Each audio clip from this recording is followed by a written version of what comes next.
Hey guys, it's Sarah from Sweet Scents from the Dollhouse. If you're new to my channel, welcome, welcome. If you're returning, Waxy, as always, welcome back. Please be sure to hit that bell for future content notification because I do my best to post daily vlogs. Today I'm filming outside because it's beautiful. That's right, I am wearing a sundress right now, folks. Canadian in a sundress. You know how exciting this is? It's really not even that super warm, but by Canadian standards it is. So whatever, I'll take it. This video is going to be a little bit different and I'm going to start something totally new on my channel. If you've been around for a while, you'll know that I started this channel with the intention of expanding my reach for my business as a Scentsy consultant. So when I first signed up, I had no interest in doing direct sales. I just wanted a discount, some free stuff, whatever. Sell to maybe immediate friends and family. But I was intrigued by the initial challenges, like your first 70 days and la la la la la. So I got sucked into that, I think, because I just have a super competitive nature. I want to win these awards. How the hell am I going to do that? Because I live in a teeny tiny town with 1,300 people, and I'm guessing about 400 of them are Scentsy consultants. So who the hell am I going to sell it to? I did a couple county fairs out here. I did a couple Christmas vendor events. I've even done door-to-door cold calling, and I've had doors slammed in my face, both literally and figuratively, because they're like, it's small town, right? Their loyalty runs deep. So-and-so that I went to high school 500 years ago sells Scentsy, or my son's hockey coach's wife sells Scentsy, or whoever it is. So I get it. They want to buy from them. So, c'est la vie. It forced me to get creative and find other avenues. I think Facebook is flooded with Scentsy consultants. Facebook has enough of them. So I thought, heck, YouTube, why not try it out, right? Super happy I did, but my channel has grown, it's evolved, it's got an ebb and flow to it. And in the beginning, it was really difficult. I thought, is this seriously going to work? Like, is anybody actually going to watch these videos? And before you know it, I had 10 followers. I'm like, ooh, 10 super nerds just like me. Great. But those 10 grew to 15, grew to 45, grew to what it is today. And in the beginning, I felt like it was very awkward because I was doubting myself, as well as I felt like I had to sit down and force myself to come up with content. What am I going to cover? What am I going to talk about? Because with YouTube, to gain momentum, because of how the algorithm is laid out, you have to post consistently. Now I don't even have to come up with content. You guys do that for me. I have tons and tons and tons of really engaging subscribers who comment all the time. They give me constructive criticism and I welcome it. Even if you're a subscriber or a follower of my channel and you're sitting back being quiet, by all means speak up, because unless I have an engaging audience, then I'm just some dumbass with a camera and a YouTube channel talking to myself. Like, that's not fun. So I love it when my subscribers engage, and the majority of my content now is requested videos from you guys, which is fantastic. Most recently, my subscriber Genevieve said to me in a comment, and these are her words verbatim, I liked this video, but I also like it when you pick things apart. And I thought, oh man, she's right. I tend to do that from time to time. She said, I miss those videos. There's something to that effect. Like, can you do some more of those videos where you pick things apart? But she also suggested, can you do a Monday most video? And despite being a YouTuber, I don't know very much about YouTube trends. So I'm like, oh, Genevieve, is this something everybody else is doing that I don't know about? So I searched it, Monday most. Nope, this isn't a trend. This is genuinely her idea. She wants me to dedicate Mondays to, like, most popular Scentsy warmer that you've sold. most popular bar, or even when it comes to vendor wax, most helpful vendor, most user-friendly website, whatever it may be. So that's a fantastic idea, and it doesn't have to just be limited to Scentsy or even to any particular genre of home fragrance. We could do candles, we could do wax melts, like the sky's the limit. I mean, we could even do things outside of home fragrance if you want to open up a discussion about other things. The only thing that I won't touch with a 10-foot pole is politics and religion or vaccines. Like, just keep all of that fucking shit right off my channel. I'm not into that. But within reason, I'm pretty much an open book. As long as the video follows YouTube standard protocol, whatever, and I can keep my clothes on, I'm down for just about anything. So let's discuss. This week, I thought for the very first, most requested Monday, what better topic than Scentsy? And I had to come up with the questions on my own. But I thought it's a great idea because Scentsy is the whole reason I started this channel, even though it's only a small portion of the channel now. So I came up with some most questions about Scentsy. And if you have more, comment down below and I'll do my best to answer them. So the first question is most popular warmer that I've sold as my time as a Scentsy consultant. That's a great question. I am reaching my 1-year anniversary as a Scentsy consultant, and the warmer that I sell the most is the Stargaze warmer. I just sold one yesterday too. Even still, oh man, I'm having a brain fart. Nova was released, and Scentsy wasn't exactly very telling about what the issues were with Nova, but they've taken it back to the drawing board. It's been re-released, and my customers are still choosing the original Stargaze warmer, and I can't blame them. I don't have one myself, but everybody else that I know does have one. They are honestly a showstopper. I think that they will be one of the most popular warmers overall in the history of Scentsy, and I don't see Stargaze going away anytime soon. Pardon me, I've got a sore throat. The next one is most popular bar that I've sold to date. My personal most popular bar is blueberry cheesecake. For any newbie Scentsy consultants, if you're considering purchasing stock to have on hand, I would highly advise against it. But if you do want to have a couple bars, you can never, and I mean never, go wrong with blueberry cheesecake. I order it 6 packs at a time, and the longest blueberry cheesecake bar has lasted in the Dollhouse is 3 days. 3 days. And that's not me and my kids warming through it. It's customers calling and requesting. That's how often that bar is requested from me. Or my friends will come over and say, hey, can I go through your Scentsy hoard, and what do you have? Oh, 6 blueberry cheesecake. I'll take them right now. I can't keep that one. Can't keep it. So if you're a new Scentsy consultant, you want to have minimal, and I mean minimal stock, because it's not a good investment. For minimal stock on hand, you're not going to lose money with blueberry cheesecake. That will be continual inventory that you can move. Bring 6 more in. Move it. Bring 6 more in. The most popular bar that my team has sold, believe it or not, is Newborn Nursery. And the reason being, last August when it was discontinued, my recruit, who was brand new at the time, her name was Tony, she had herself, her mom, and like 5 or 6 of her friends from Toronto were addicted to Newborn Nursery. It was the only Scentsy scent some of them had ever smelt and warmed. They just loved it. They wanted their whole apartments and their whole houses to smell like baby powder. Personally, it's not my favorite. I don't mind having 1 or 2 clams of it hanging around, and I really have to be in the mood for it in my house anywhere other than the baby's nursery.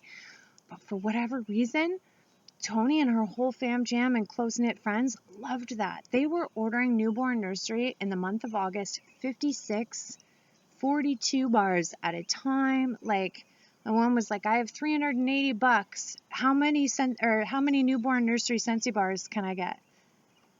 Taxes and shipping and everything. And I told Tony, enter it as a party and get her even more, you know? It was just crazy. So overall, even still, to date, since last August, my team has sold the most newborn nursery bars.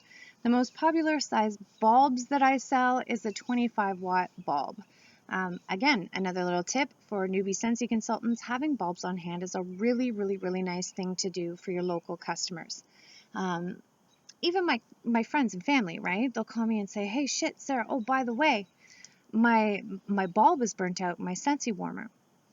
You got to think 10 steps ahead of the game. You don't want your customers having Scentsy warmers in their house with burnt out bulbs, because that's not making you any money if their warmers aren't working. Their warmers are working, they're melting wax, and it's like an ebb and flow, right? They melt it, they order it. They melt it, they order it.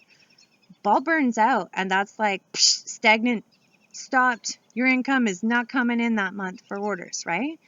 So I keep steady bulbs on hand. That way, when friends, families, customers say, oh, Sarah, my bulb burnt out, can I order a new one? You don't have to order one. I have a bulb here. I'll drive it over to you tomorrow, or I'll put it in my purse, and when I see you later on tonight at the birthday party, I'll give it to you, whatever it may be, right? 9 out of 10 times, I take them the bulb. I don't charge them for it. It's just a bulb. What is it, $3 or whatever it is? And they hand me a $120 Scentsy order for a warmer and bars and whatever. So it's amazing how something as small as a $3 bulb can be an incentive or an invitation or a reason to open up a conversation about potential new orders, right? I keep one 40-watt Edison bulb, 9 25-watt bulb warm, 25-watt bulbs, and 3 20-watt bulbs in my house at all times. Next question. Most favorite Scentsy memory? I thought at first it was when I won the Shooting Star Award? You got like the kit and the that beautiful warmer. Don't get me wrong, that was one of my most fun Scentsy memories. But I think it comes back to this YouTube channel and the growth. I remember the very first time I received an out-of-province order. I live in Ontario. My very first out-of-province order came from a woman named Cindy in Regina, Saskatchewan. And the kids and I were doing a happy dance, like dancing like fools in the kitchen because, you know, mommy's silly YouTube videos are working. Same thing when the first out-of-country order came in. Megan, that was you. Again, we were elated. That was one of my happiest Scentsy memories. Didn't necessarily evolve around Scentsy or revolve around Scentsy, but it was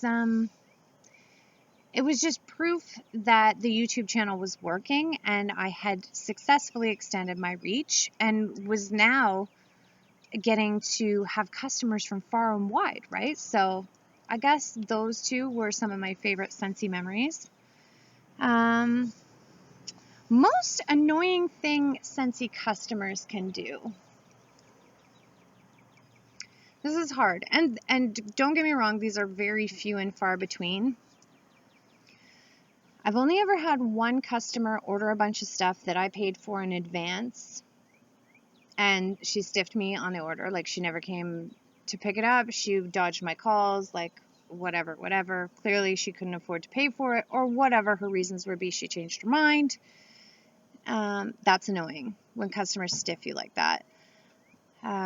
Luckily, I had a county fair scheduled in the coming weeks, so I was able to sell the majority of what she had stiffed me with, or I used it myself. But that's not always the case. Like, if you're a Scentsy customer, not that you would consider doing this to a consultant, but that's really not nice. What else? Oh, and again, this doesn't happen very often, but I get a lot of requests or inquests recommendations. And I get it. Through the YouTube channel, I don't mind because I've put myself in a public position where I make these videos and then inadvertently, of course, I'm going to have to answer the questions. But I'm talking more so through emails and private messages or text messages or even calling my phone. I'll spend a great deal of time with a customer.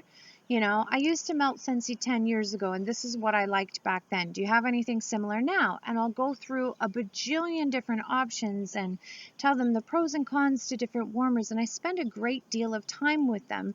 And Scentsy consultants are paid based on commission, right? So it doesn't matter how much time I spend with you. That's not how I get paid. It's how much you order through me. So I'll spend a great deal of time with customers, and I don't mind doing it. I love it, actually.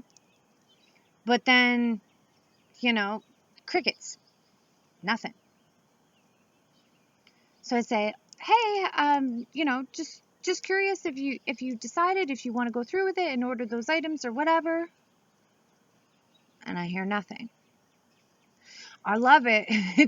It's especially rich when I walk them through, make all the recommendations, tell them pros and cons of different warmers. They go and they order through their son's hockey coach's wife or whoever their loyalties are with. And I get it. I get it. But then when they have a problem, they'll come back to me and say, oh, yeah, by the way, I melted that and I really liked it. I'm like, oh, good to know.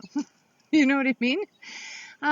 Which kind of leads into the next one. The most annoying thing other Scentsy consultants can do. Customer follow-up. Spending the time the customer deserves. So all easy, fine, and dandy to collect on commission, right? Hang tight. Sorry about that. My neighbor just came home. So, as I was saying, that customer who needs my time and attention, needs me to sit down and answer and go through scents and benefits and pros and cons and make recommendations. And then they go and shop with their loyal Scentsy consultant. Clearly, that Scentsy consultant isn't giving those customers the time and attention they deserve. And if you're not doing that, then it's fair to say then you don't really deserve to collect on the commission of it.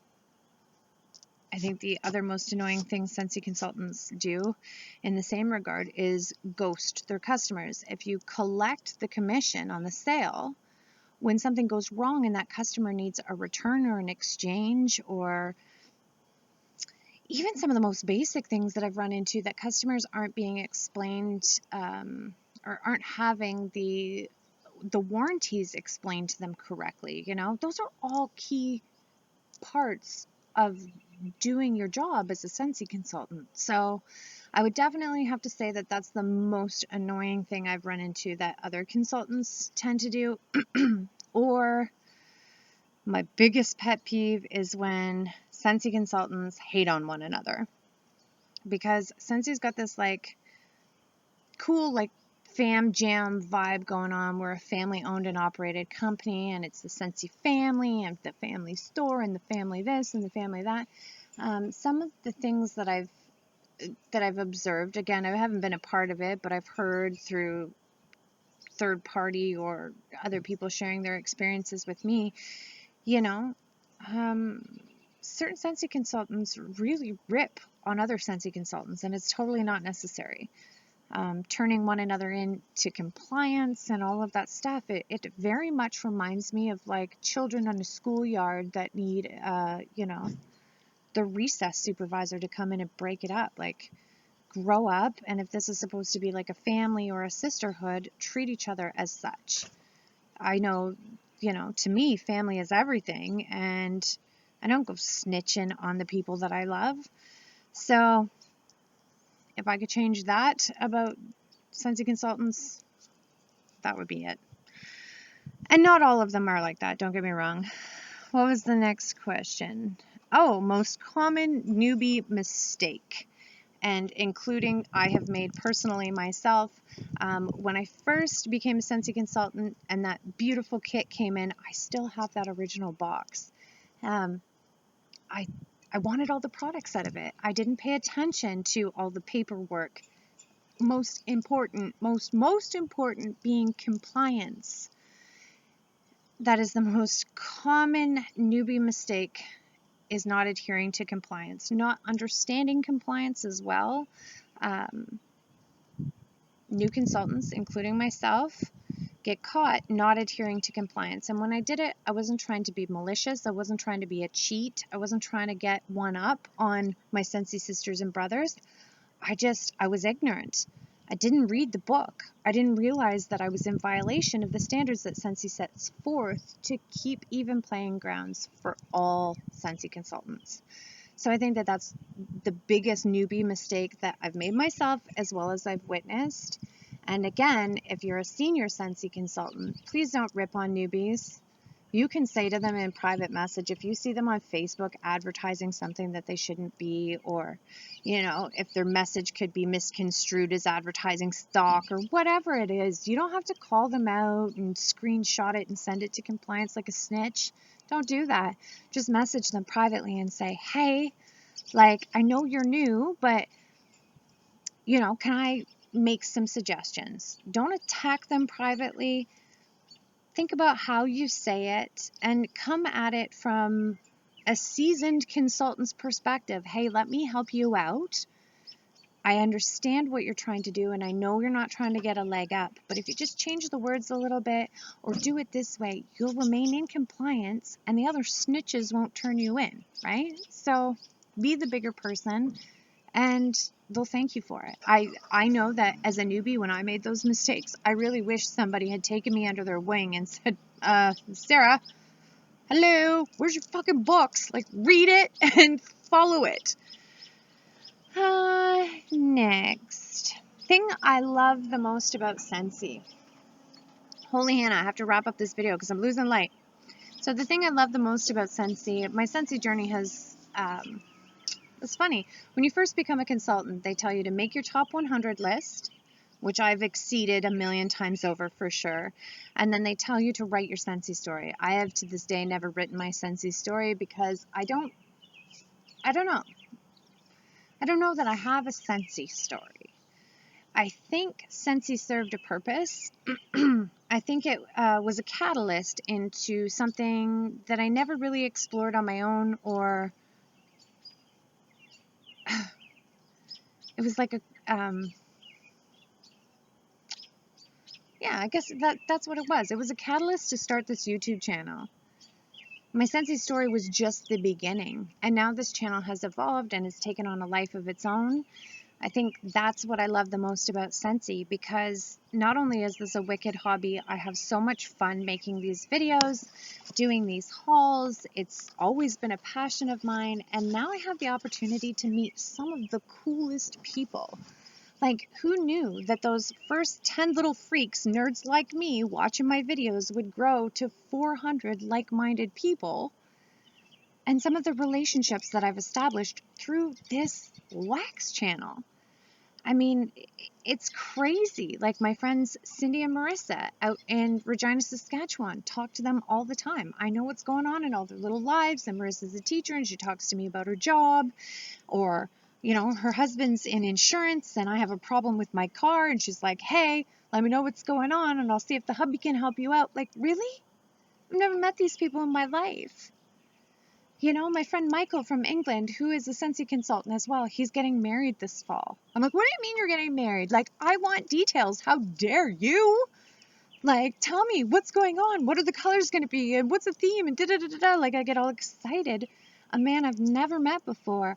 And I am looking forward to the day that he says I do. Because I've established these relationships, I should make a rant video about my thoughts on online dating. But online friendships, I'm all for it. My girl Amber from California, who I talk to via text almost every day, has lost her father this month and she's about to bury him. All of these things that I never even, wasn't even a possibility. I just thought I was going to start a little YouTube channel for Sensi and hopefully get some sales. And instead, I got that and so much more. So that's it. That's the very first most requested Monday. Thanks to Genevieve. This is your show, girl. So comment down below if you have more most requested Scentsy questions. I'll be happy to answer them, or answer the questions yourself down below. What are your top selling bars, your top selling warmers since your time of being a Scentsy consultant? I want to hear from you.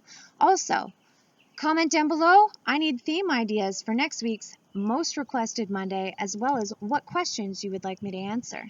Thanks so much for watching. I'll see you in my next video.